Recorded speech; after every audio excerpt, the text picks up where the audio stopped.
Welcome to the Royal Shakespeare Company.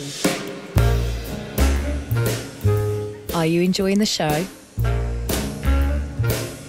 You're joining us for Interval Drinks, a podcast by the Royal Shakespeare Company in which we talk to artists who inspire us. I just like pretending and dressing up. I really can't put it any more simple than that. I can't write books about it. I can't draw stuff about it. I've just got an instinct about it. Okay, so after a while, you do the work and then you have a story and you send the story out and what do you get back? And kids always shout the same thing. Money. This week, we're catching up with artists Renu Arora and Sophie Woolley. I sort of imagine what people might want to be hearing, that we're popping champagne corks and having a whale of the time.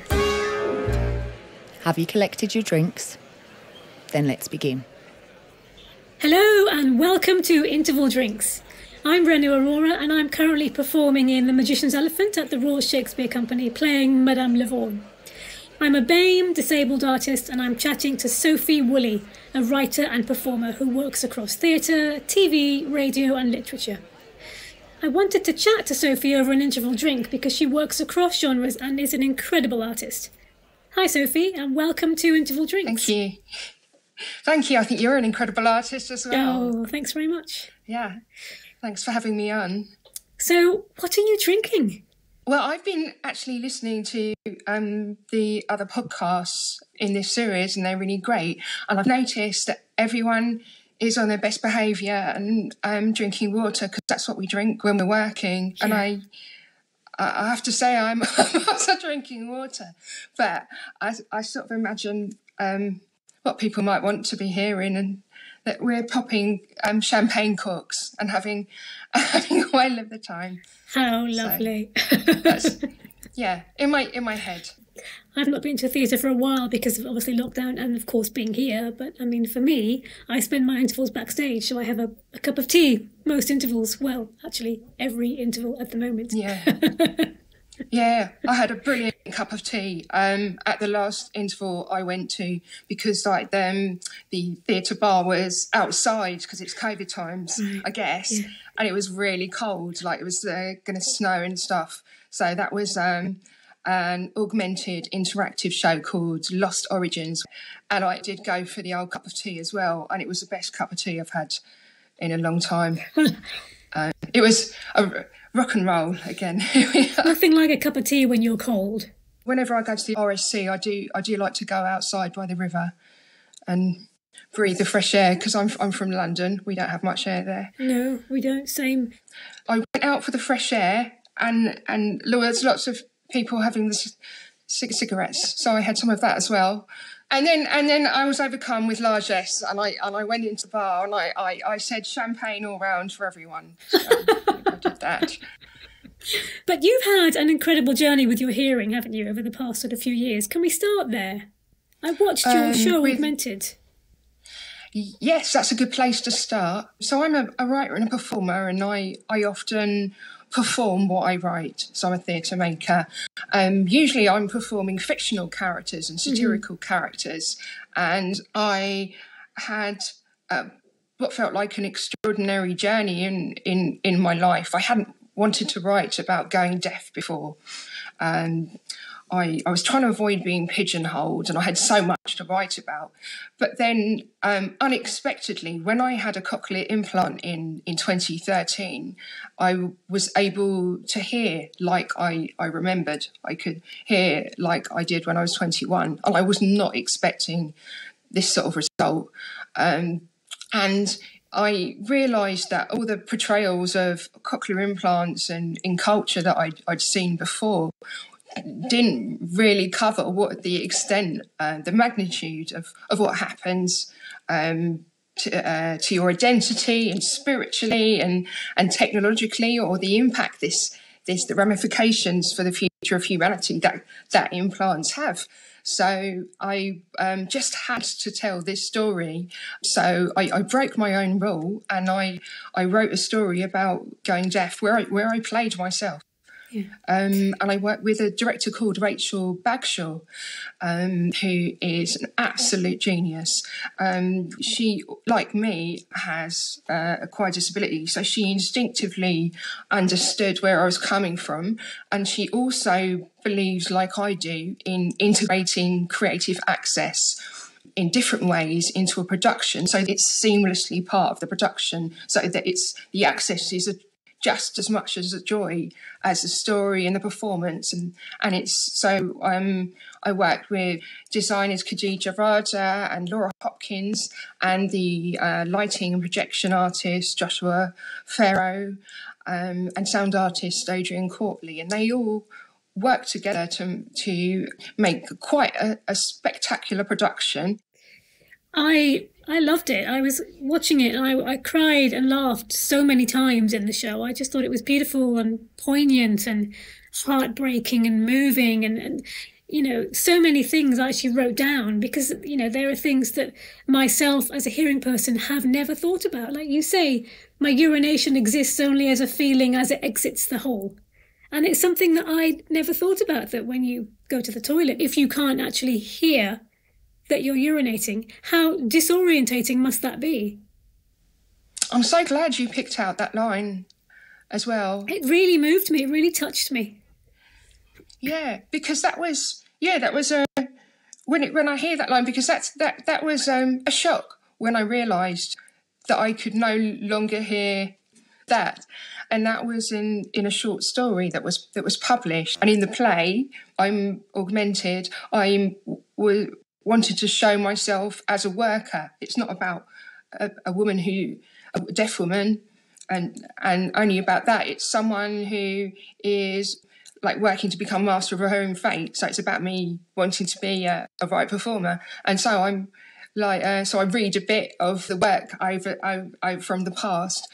Yeah, I'm glad you picked out that line, and it's exactly right, because people don't think about all the little things that are missing. But also, I never describe my deafness as hearing loss, because I come from a proud deafened family. We all go deaf; it's genetic, and so I say deafness. I don't say hearing loss. And at the same time, it did happen to me. You know, as well as I do, that there's trauma involved when you go from one state to another.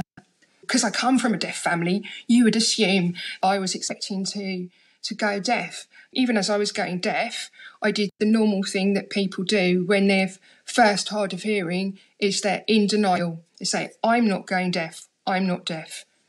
So I was doing lots of bluffing. So when I got to the bit that you mentioned, where the urine exists only as a feeling that exits the hole, it was in fact a shock. But I didn't have that. I didn't have sudden deafness. I didn't have that sudden shock. It was a slow moving thing with layers of denial and acceptance. That's really interesting, actually. And you talk about the moment on the escalator in the tube station where you first heard the hustle and bustle of being in a London tube station and how euphoric that was. And again, it's something that, you know, I myself take for granted, hearing all that. And yet, of course, for you, it was an absolute enormous moment. There's an element of me wanting to reenact that euphoric and sort of transcendental moment over and over. I wish I could have stopped that moment, because it wasn't about hearing the escalators and the tube as hearing people hear it as reality. Because I remember what a tube and an escalator sounds like. I grew up in London. I come from Harlesden. I love the sound of the tube. But when in the first few weeks after switch on, the sound of it was very hallucinatory and like avant-garde music. It was like a Steve Reich composition.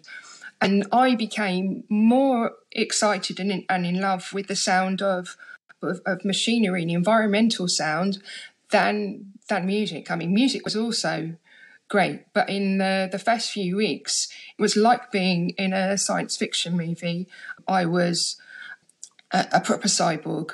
So I wanted to keep that in the show, but I know it's really difficult for anyone to experience the same thing I've watched you talk about near-death experience as well, and do you have the same desire to revisit that spiritual experience? Very much so. I mean, for me, I'm currently in the process of making a piece of work called the Burgundy Book, which is an audio art series, comes under the genre of a podcast about the near-death experience. I had, to give a bit of background, in 2017, on March 29th, I had an accident whilst coming home from work. I was hit by a bus and dragged under its wheel. So the Burgundy Book is actually taken directly from my near-death experience, where I floated up whilst I was underneath the bus and saw lots and lots and lots of beautiful things. And the Burgundy Book is around that experience, including the trauma of being hit by a bus and the impact that had on my life going forward, and how I suppose grew from that and found growth and gifts within it. So yes, I do wish to revisit it. I feel like I use it either overtly or subliminally in all of my work. I mean, I use it here, even though I'm not obviously talking about the NDE on stage. I do feel like it impacts and influences and shapes both my process and how I do my work, which I'm very grateful for. But in terms of how I live my life, I feel like it's plugged me into a spiritual space that I never felt plugged into before the experience. I was always spiritual, and I always felt spiritual as an artist, but nothing like this. I mean, this is just off the scale, and it's honed my instincts, it's fine-tuned my instincts. I feel like I exist in a very different place now, which again I feel grateful for. And speaking to many other NDEs, as I have, as in near-death experiences, they all say that, with time, that sort of heightened experience does fade. And I know it will. There's an element of sadness for me that it will. For me, it's only been 4 years, so it's still relatively strong, and I'm glad I can tap into it. And it just means that my instincts are so much sharper for everything, which is lovely. I know that might fade in time, but I also hope that I'll still be able to access it. I think it helps with audience as well, because as performance, we have to be able to establish an instant connection with audience. And a lot of my performance work is direct address to the audience, and it's also comedic. But to make that work, I have to really, really love the audience, even though if I've never met them. I have to feel that they're my best friends, exploiting ourselves. Yeah, but I think to add to that, when you talk about loving the audience as your best friend, I feel the same way. And I also wonder whether there's also an element of loving yourself as your best friend, so that then you can embrace the audience as your best friend. That's a lifelong job. It's a lifelong journey. Yeah. Anna Jordan is a good scriptwriter, and she said there's a lot of shame and guilt in writing, and we have to try and get rid, push that to a side to get on with things. Or write about it. Push it aside or write about it.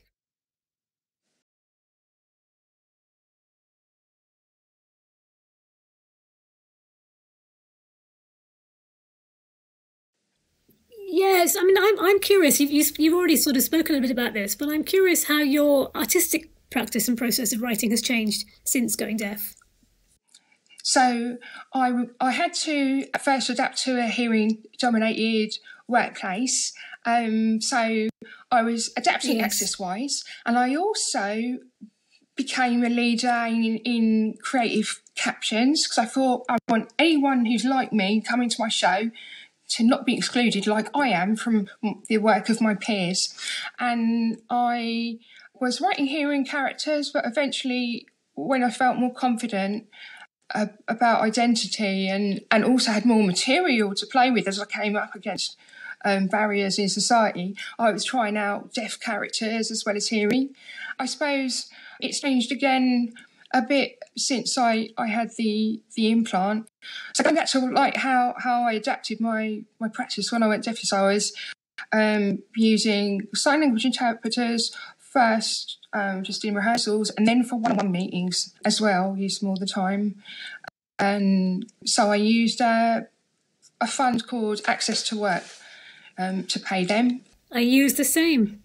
Oh, you do? It's great, isn't it? Yeah, it's great. I was in TV meetings. I wrote for TV as well. It's one of my first TV meetings, and I didn't ask what sort of meeting before I went. I didn't know about preparation as a deaf person, but you have to prep.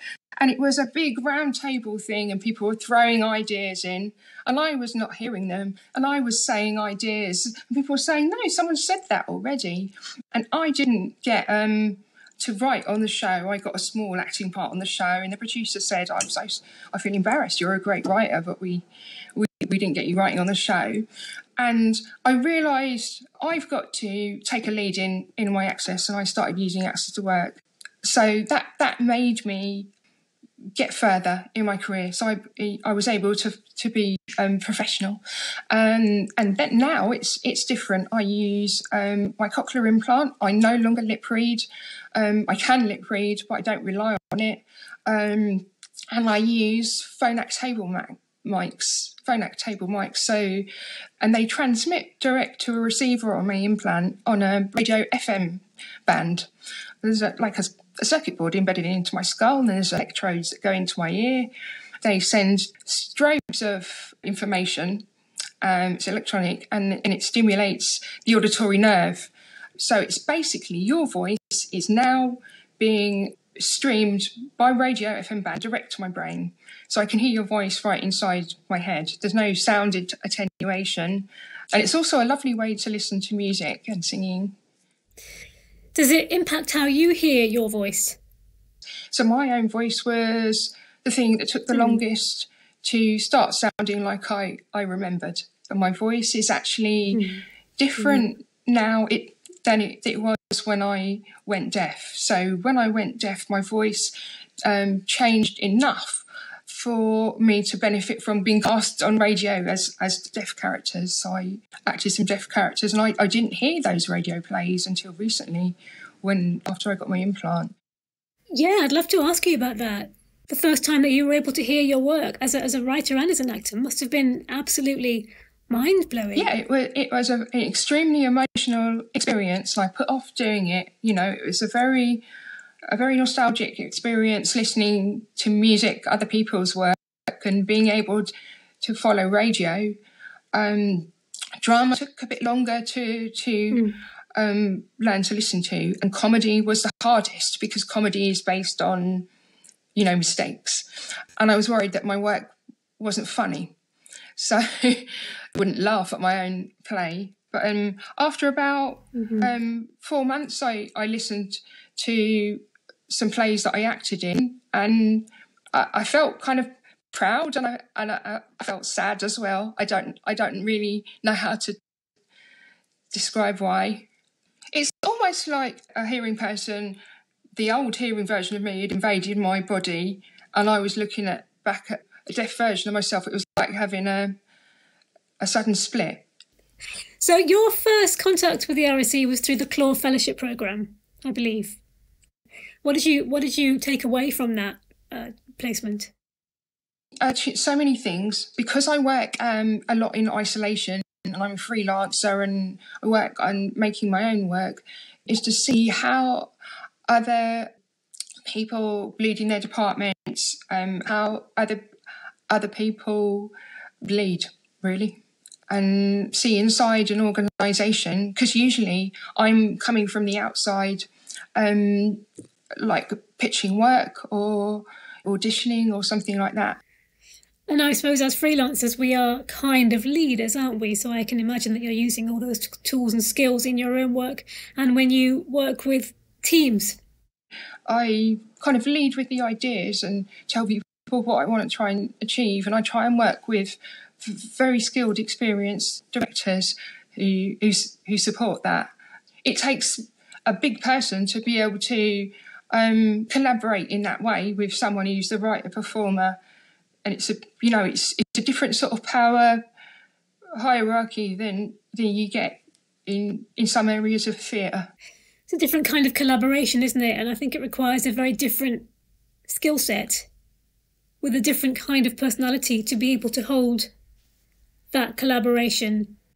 The lovely thing about working on a show like this, where, the magician's elephant is this is the first time the show has ever been done. And so as an actor, and I know we all feel this, it's a real gift as an actor to be given a part where you can create it from scratch with the creative team, the writer, the composer, the MD, all there, you know, wanting to work around you to make it together. And that collaboration is such a gift in an artist's career, an actor's career.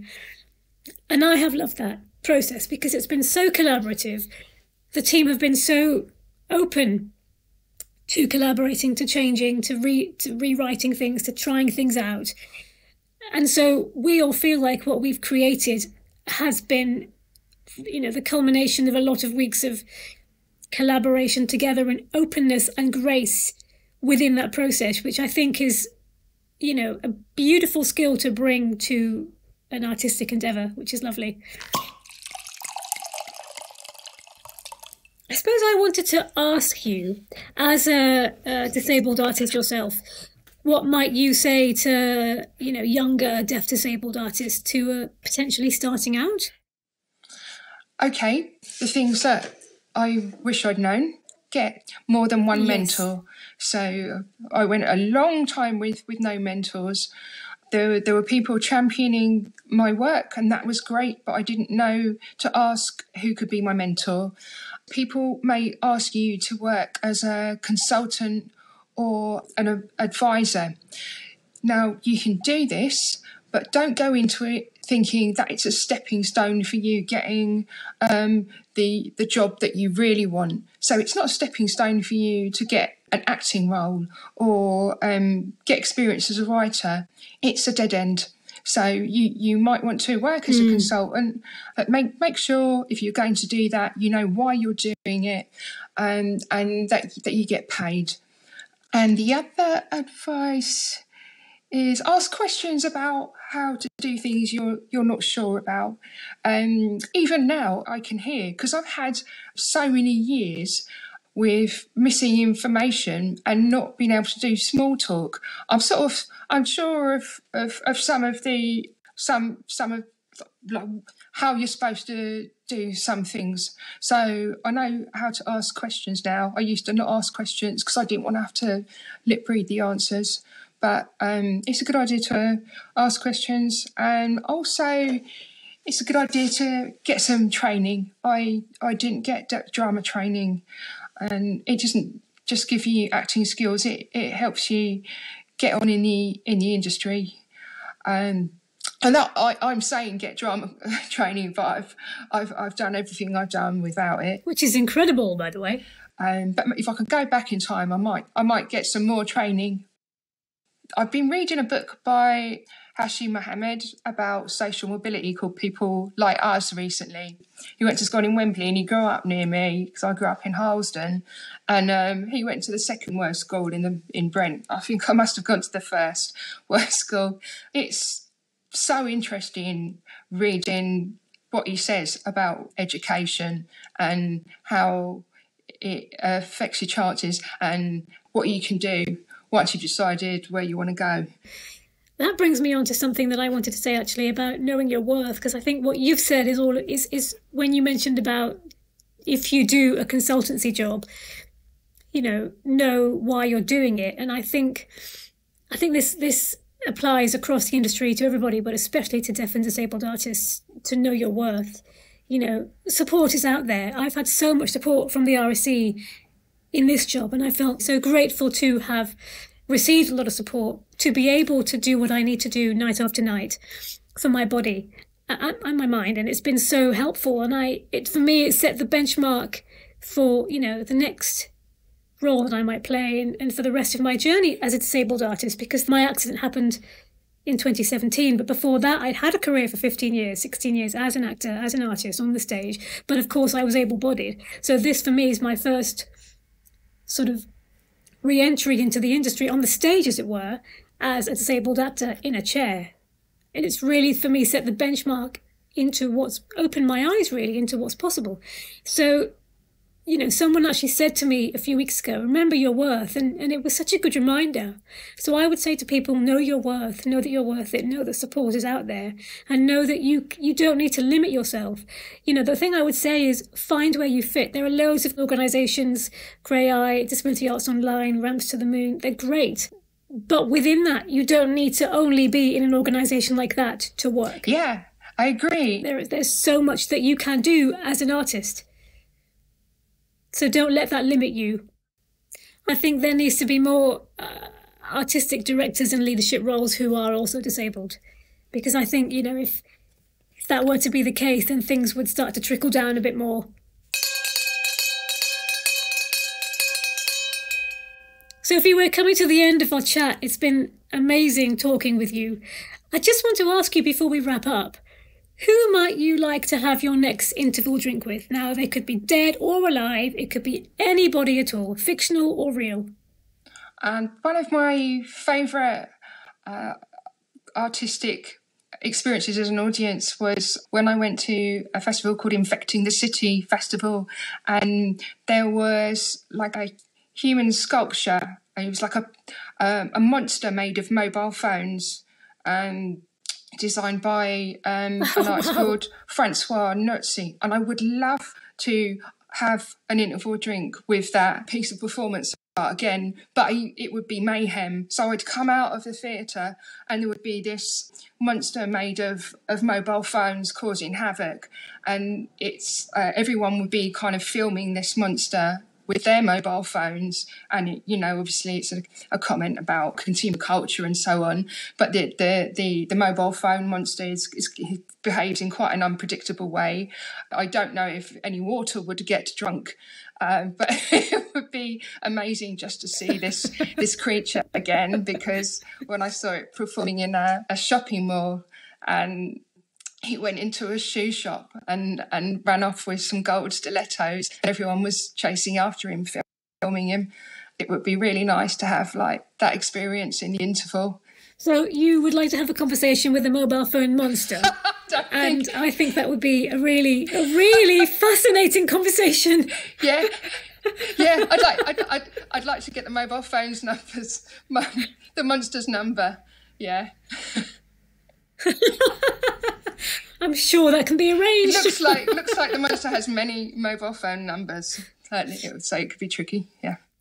Well, exactly. You might get an engaged tone, or you might have to leave a message. Yeah.